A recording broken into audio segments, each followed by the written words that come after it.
আসসালামু আলাইকুম রহমতুল্লাহি ওবরকাতুহু।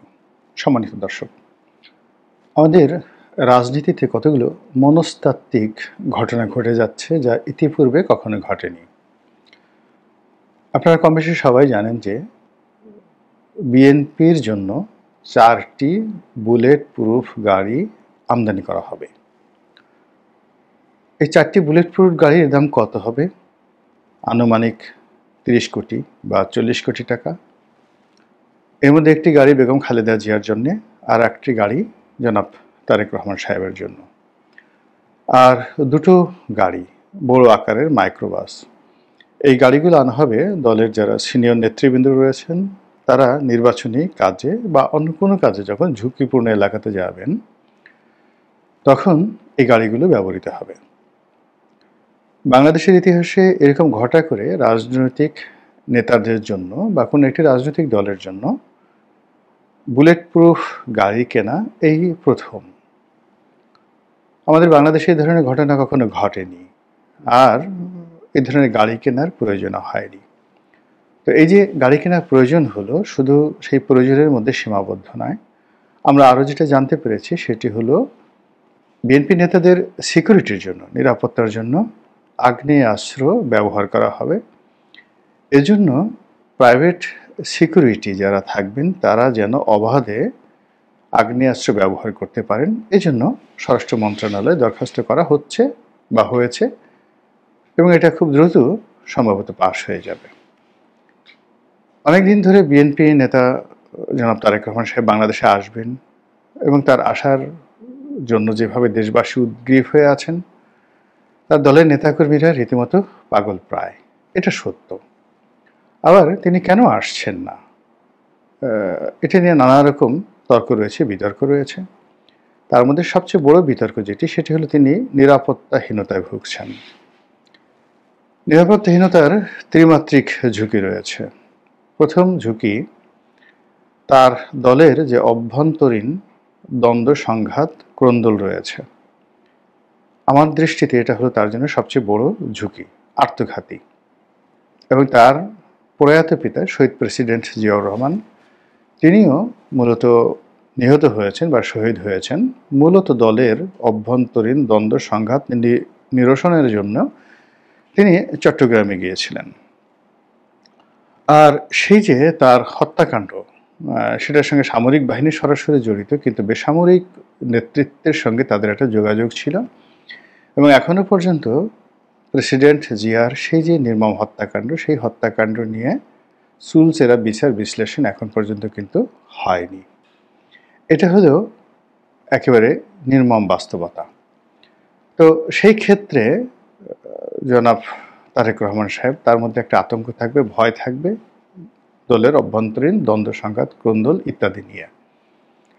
দ্বিতীয়ত হলো যে এখানে আওয়ামী লীগ কোনো অবস্থাতেই বসে নেই। তারা প্রতিহিংসা পরায়ণ হবে, তারা চক্রান্ত করবে, এবং তারা যেটা মনে করে যে অতীতে 21শে আগস্টের যে গ্রেনেড হামলা তাদের উপর চালানো হয়েছে, এটা বিএনপি করেছে। আরও স্পষ্টভাবে যদি বলা হয়, তারা প্রকাশ্যে বলে বেড়াচ্ছে এটা তারেক রহমান সাহেব করেছিলেন তৎকালীন সেনা গোয়েন্দাদের সহযোগিতায়। আর এজন্য তারা বিচারও করেছিলেন। সেই বিচারের কাঠগড়ায় তারেক রহমান সাহেবকে দাঁড়াতে হয়নি, তিনি সাজাপ্রাপ্ত হয়েছিলেন, এবং সেটি এখন আদালত খালাস করে দিয়েছেন, তিনি কুল্লো খালাস। কিন্তু ওই যে 21শে আগস্টের গ্রেনেড হামলার যে প্রতিশোধ স্পৃহা আওয়ামী লীগের মধ্যে আছে, এটা বিএনপির জন্য একটা বিরাট থ্রেট। এর কারণ হলো যখন আওয়ামী লীগ সরকারে থাকে তখন এক ধরনের, আর যখন বিরোধী দলে থাকে, বা এখন তো বিরোধী দলও নেই বলতে গেলে, এখন তারা নিষিদ্ধ। তো নিষিদ্ধ অবস্থায় পূর্ব বাংলা সর্বহারা পার্টির মতো কিংবা অন্য কোনো নকশালপন্থী কোনো গুপ্ত সংগঠনের মতো তারা যে কোনো অপরাধ নির্বিবাদে করতে পারে, এবং এই ধরনের অপবাদ তাদের বিরুদ্ধে রয়েছে যে তারা অসংখ্য সেই স্বাধীনতা পূর্ববর্তী এবং পরবর্তী সময় এরকম অসংখ্য প্রতিশোধ তারা নিয়েছে, অসংখ্য ঘটনা তারা ঘটিয়েছে কেবলই মাত্র রাজনৈতিক স্বার্থ হাসিলের জন্য। এবং এই ব্যাপারে তারা অভিজ্ঞ, সিদ্ধহস্ত, কৌশলী, এবং তাদের যথেষ্ট অর্থবৃত্তি এবং কানেকশন রয়েছে এই ধরনের অপকর্ম ঘটানোর জন্য। এটি গেল দ্বিতীয় ভয়। তৃতীয় ভয় হলো আমাদের দেশের দক্ষিণপন্থী অনেকগুলো সংগঠনের উত্থান ঘটেছে। সেই দক্ষিণপন্থী সংগঠনের মধ্যে জামাত ইসলামী, হিজবুত তাহরির, আরও অনেকগুলো সংগঠন যারা প্রকাশ্য রাজনীতি করছে, বেশিরভাগ সংগঠন, আবার অনেক সংগঠন যারা গুপ্ত রাজনীতি করছে। তাদের সঙ্গে বিএনপির স্পষ্টতই রাজনৈতিক মতবিরোধ এখন তুঙ্গে। কাজেই এ ধরনের দক্ষিণপন্থী ইসলামিস্ট গ্রুপ, রাইটিস্ট গ্রুপ, তারা জনাব তারেক রহমান সাহেবকে আক্রমণ করবেন, এটা যে কোনো মানুষই আশঙ্কা করতে পারেন। এরপর তার সঙ্গে সিআইএর সম্পর্ক, মানে আমেরিকার সম্পর্ক, ডিপ স্টেটের সম্পর্ক, ভারতের সম্পর্ক, এগুলো ভালো না, এ কথাই বেশিরভাগ মানুষ বলছে। ফলে তারেক রহমান সাহেবের নেতৃত্বকে স্টপ করার জন্য নানামুখী এরকম চক্রান্ত হবে উনি দেশে আসার সঙ্গে সঙ্গে। এখন আমার প্রশ্ন হলো যে এত বহুমুখী চাপ, আমি শুধু এই কথা বললাম, কিন্তু আমি আরও অন্তত 20 থেকে 25টি কারণ বলতে পারি, এবং প্রায় সবগুলো কারণই আপনাদেরকে ভাবিয়ে তুলবে যে আসলেই তো এরকম একটা ঘটনা ঘটতে পারে। তো সেক্ষেত্রে 4-5টা পিস্তল, 8-10টা শর্ট গান, কিংবা ধরুন দলের ডেডিকেটেড 100-200 লোক, 4টি বুলেট প্রুফ গাড়ি, এগুলো কি 1 লাখ লোক যেখানে সমবেত, এরকম একটা সমাবেশের নিরাপত্তা বিধান করা, এবং সেখানে এরকম একটা অকারেন্স যদি ঘটে, সেই অকারেন্স থেকে তারেক রহমান সাহেবকে এবং তার সঙ্গী সাথীদেরকে নিরাপদে সরিয়ে আনা বা তাদেরকে প্রোটেক্ট করা, এটি কি সম্ভব? কিংবা ধরুন যেভাবে জন এফ কেনেডিকে গুলি করা হয়েছে, আমেরিকান সিক্রেট সার্ভিসের মতো এত স্ট্রং সিক্রেট সার্ভিস পৃথিবীতে কল্পনাই করা যায় না, বাংলাদেশ তো প্রশ্নই আসে না। তো সেই সিক্রেট সার্ভিসের মধ্যে থেকেও আমেরিকার মানে দুইজন বিখ্যাত এবং জনপ্রিয় প্রেসিডেন্ট একেবারে সঙ্গে সঙ্গে মারা গেছেন। একজন হলেন আব্রাহাম লিঙ্কন, আরেকজন হলেন জন এফ কেনেডি। তো সেক্ষেত্রে সেই তারেক রহমান সাহেবকে যদি এই ধরনের আততায়ীর হাত থেকে বাঁচাতে হয়, তাহলে তো তার পুরো শরীর বুলেট প্রুফ জ্যাকেট লাগবে, তার মাথা থেকে একেবারে পুরো মস্তক মোবারক সে আগের দিনে যুদ্ধের ময়দানে যেভাবে শিরস্তান পরে সেই জুলিয়াস সিজার যেতেন, নেপোলিয়ন বোনাপার্ট যেতেন, ঠিক সেই রকমভাবে প্রস্তুতি নিয়ে তাকে মাঠে যেতে হবে, অথবা তাকে বুলেট প্রুফ একটা গ্লাস, সেই গ্লাসের মধ্যে রেখে তারপরে সেখানে তিনি জনসভায় কথাবার্তা বলতে পারেন, বা মানে যদি এরকম ব্যবস্থা নেন, তুলনামূলকভাবে দেখা গেল যে ঝুঁকি কম হয়। এখন এই যে ভয়, এই যে আতঙ্ক, এটা দিকে আসলে রাজনীতি সম্ভব? কখনোই সম্ভব হয় না। রাজনীতি একটা ওপেন ময়দানে হবে, রাজনীতি তর্ক বিতর্ক, প্রতিযোগিতা, ধাওয়া পাল্টে, এমনকি ছোটোখাটো মারামারি, চেয়ার ছোড়াছুড়ি, এগুলো খুব অহরহ বিষয়। কিন্তু কোনো রাজনৈতিক নেতাকে কেন্দ্র করে যদি আততায়ী ঘুরে, তাহলে সেই আততায়ী ইচ্ছে করলে দিল্লির লাল কেল্লা ভেদ করে সম্রাট আকবরের দরবারের সামনে গিয়ে তাকে সিংহাসনের উপর বসে ছুরিকাঘাত করতে পারে, এবং করেছে। আততায়ী যদি টার্গেট করে, তাহলে নাদির শাহের মতো বা আহমদ শাহ আবদালির মতো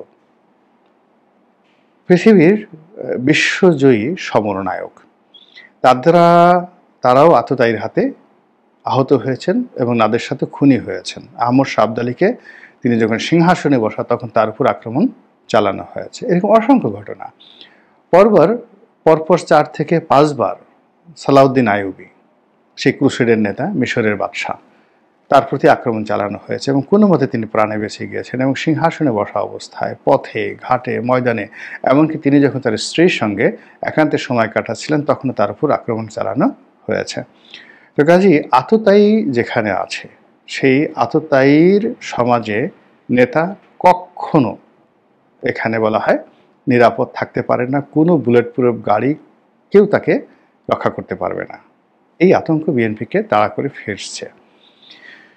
দ্বিতীয়ত, সেনাবাহিনী, পুলিশ থেকে শুরু করে যে সকল সমস্যা তৈরি হয়েছে, পুলিশের বলা হয়ে থাকে প্রায় সবাই আওয়ামী লীগের লোকজন। তো তারা সঙ্গত কারণে যদি এরকম ডেডিকেটেড একজন হারুনের মতো, একজন মনিরের মতো লোক এখনও একেবারে ঘাপটি মেরে পুলিশের মধ্যে থাকে, এবং আওয়ামী লীগের জন্য যদি এরকম কোনো ঝুঁকি সে নেয়, কিভাবে সেটা মোকাবেলা করবেন। একইভাবে সেনাবাহিনীর সঙ্গে তার সম্পর্কর কথা আমরা সবাই জানি, তিনি নিজেও স্বীকার করেছেন। তার সেই দুঃখ, তার বেদনা, তার পরিবারের বেদনা, এখানে তার ভাইয়ের মৃত্যু, তার মায়ের দুরবস্থা, তার বাড়ি ভাঙা, তার নিজের কোমর ভাঙা থেকে শুরু করে আরও অনেক কিছু। এগুলো কি বুলেট প্রুফ গাড়ি দিয়ে মোকাবেলা করা সম্ভব? অবশ্যই নয়। এর বাইরে যেটি হয়ে গেল সেটি হলো মনস্তাত্ত্বিক যে বিষয়গুলো, অর্থাৎ এটা হলো একেবারে বাস্তব, আর হলো মনস্তাত্ত্বিক, যে ঠিক আছে আমরা বুলেট প্রুফ গাড়ি কিনেছি, আমরাই ক্ষমতায় আসব, এবং জনগণের মনে একটা ভাবের উদ্রেক করা যে এই দলটি সবচেয়ে বড়, দেখুন তাদের বুলেট প্রুফ গাড়ি আছে। তো তার পাশে জামাতের লোকজন রিক্সা থেকে নামলেন, কিংবা একটা ভাঙাচোরা গাড়ি থেকে নামলো। এনসিপির যারা নেতা রয়েছেন কেউ রিক্সায় গেলেন, কেউ হয়তো তাদের কোনো শুভার্থী তাদেরকে একটা গাড়ি হাওলাত দিয়েছে সেটাই গেলেন। এভাবে আসলে রাজনীতি হবে না। তখন তারাও চাইবে যে আমাদেরকে বুলেট প্রুফ গাড়ি দেওয়া হোক।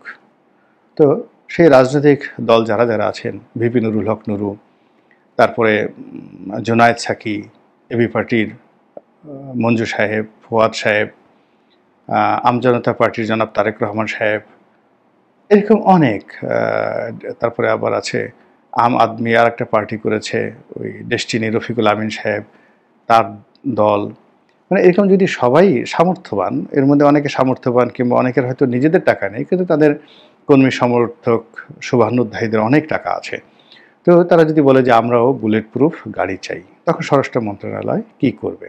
পুরো ঢাকা শহর বুলেট প্রুফ গাড়িতে ভরে যাবে।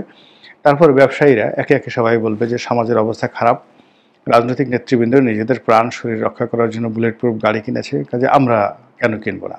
বসুন্ধরা গ্রুপ, যমুনা গ্রুপ, কোয়ার্টেক্স গ্রুপ থেকে শুরু করে বাংলাদেশে অন্তত পক্ষে 100 গ্রুপ রয়েছে যারা সবাই 100টি করে বুলেট প্রুফ গাড়ি কেনার ক্ষমতা রাখে, এবং তারা বলবে যে আমরা এই বুলেট প্রুফ গাড়ি কিনবো। ফলে এই বুলেট প্রুফ গাড়ি নিয়ে একটা সাইকোলজিক্যাল প্রবলেম আগামীতে দেখা দিবে।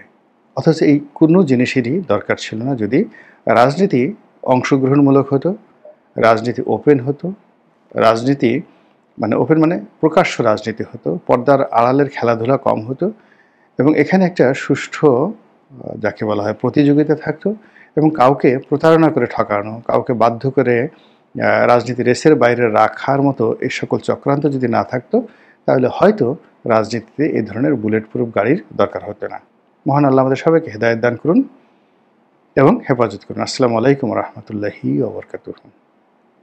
যদি রাজনীতি অংশগ্রহণমূলক হতো, রাজনীতি ওপেন হতো, রাজনীতি মানে ওপেন মানে প্রকাশ্য রাজনীতি হতো, পর্দার আড়ালের খেলাধুলা কম হতো, এবং এখানে একটা সুষ্ঠু যাকে বলা হয় প্রতিযোগিতা থাকতো, এবং কাউকে প্রতারণা করে ঠকানো, কাউকে বাধ্য করে রাজনীতি রেসের বাইরে রাখার মতো এই সকল চক্রান্ত যদি না থাকতো, তাহলে হয়তো রাজনীতিতে এই ধরনের বুলেট প্রুফ গাড়ির দরকার হতো না। মহান আল্লাহ আমাদের সবাইকে হেদায়েত দান করুন